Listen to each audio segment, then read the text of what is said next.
বিসমিল্লাহির রহমানির রহিম।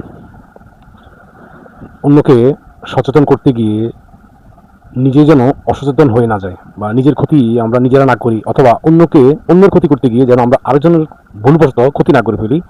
আজকে সে বিষয়ে কথা বলবো ইনশাআল্লাহ তাআলা।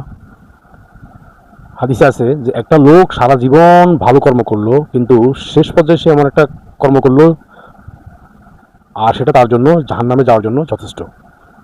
এবং কিছু লোক সারা জীবন অপকর্ম করে বেড়ালো, কিন্তু একটা নেক আমলের কারণে, যেহেতু আল্লাহর কাছে এটা পছন্দনীয় হয়েছে, এটার কারণে আল্লাহ সুবহানাহু ওয়া তাআলা তাকে জান্নাত দান করছেন। এটা হাদিস, এটা কোনো বলি না যে এমন অনেক ঘটনা ঘটবে, সেটা আমাদেরকে আগেই এই বার্তা আমাদেরকে পৌঁছিয়ে দিয়েছে মুহাম্মদ সাল্লাল্লাহু আলাইহি ওয়াসাল্লামের মাধ্যমে। তো আজকের কথাগুলো বলার উদ্দেশ্য যে আমার এক পরিচিত, সে ফেসবুকে একটা ভিডিও শেয়ার করছে যে এক হুজুর একটা ছোট মেয়ে, সম্ভবত 7-8 বছর হবে, ওই মেয়েটাকে সে মানে অপকর্ম উদ্দেশ্যে আলিঙ্গন করতেছে। তো সে এটা সচেতনের উদ্দেশ্যে এটা ভিডিওটা শেয়ার করলো। ইসলাম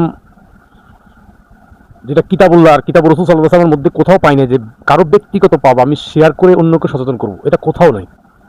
এটা আছে কিতাবুশ শয়তানে, মানে শয়তানের কিতাবে আছে যে একটা পার্সোনাল একটা পাপ সেটা তুমি ছড়িয়ে দাও। কোরআন হাদিসে না, আছে শয়তানের কিতাবে। তো আপনি হয়তো সচেতনার উদ্দেশ্যে এটা ছড়ালেন, আসলে এদিকে সচেতন হবে। স্কুলের মধ্যে একজন বলতেছে যে স্কুল কলেজ হচ্ছে প্রেমের হাট বাজার, সেখানে এত অপকর্ম হয়, আপনার এতগুলো ভিডিও ভাইরাল হয়, সেখানে কি সচেতন হয়? গার্জিয়ানরা কি আপনাদের সন্তানদেরকে দেওয়া সেখানে বন্ধ করতে করে না? তো আপনি মাদ্রাসার একটা হুজুর এটা করছে, এই যে বাচ্চা মেয়েটাকে নিয়ে করলো, আপনি হয়তো হুজুরের বদনাম করতে গিয়ে ওই বাচ্চা মেয়েটাও তো ক্ষতি করলেন। তো এক সময় যারা তার বিয়ের জন্য যাবে দেখবে যে সে তো, তারা তো হুজুরের অনেক আগেই তারে মানে ব্যবহার করে ফেলাইছে। তো এমন অপকর্ম করবেন না যেটা ইসলামের মধ্যে এলাও নাই। আপনি এটা সচেতনতার সাথে দিলেন, কিন্তু দেখা যায় যে সে লোকটা হয়তো ভালো হয়ে গেল, এক সময় সে আল্লাহর কাছে মাপ চাইছে, অনুতপ্ত হবে। পাপীরা কিন্তু অনুতপ্ত হয়, এটা জানেন?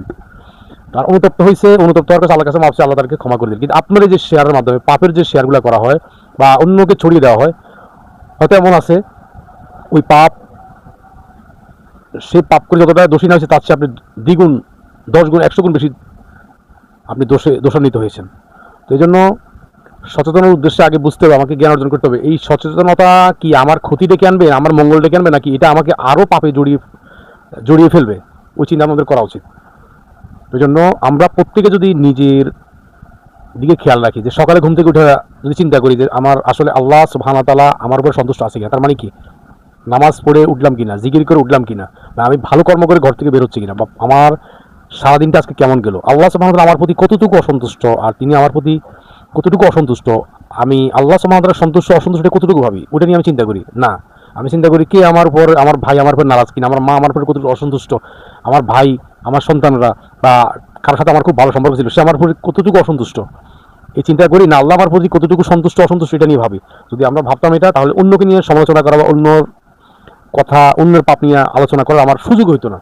কারণ অকর্মরা এই মানে অন্যের নিয়ে ভাবে যে তারা কর্মিক, বা তারা দুনিয়ার কাজে ব্যস্ত, বা নিজের চিন্তা নিয়ে ব্যস্ত, তারা কখনো অন্যকে নিয়ে ভাবে না।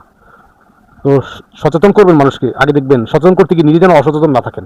আল্লাহ সুবহানাহু ওয়া তাআলা আমাদেরকে নিজের প্রতি মনোযোগী হয়ে নিজের আখিরাতের গোছানি নিয়ে মনোযোগী থাকা দরকার। আল্লাহ সুবহানাহু ওয়া তাআলা আমাদেরকে এই সংক্ষিপ্ত কথার উপরে আমল করার তৌফিক দান করুন।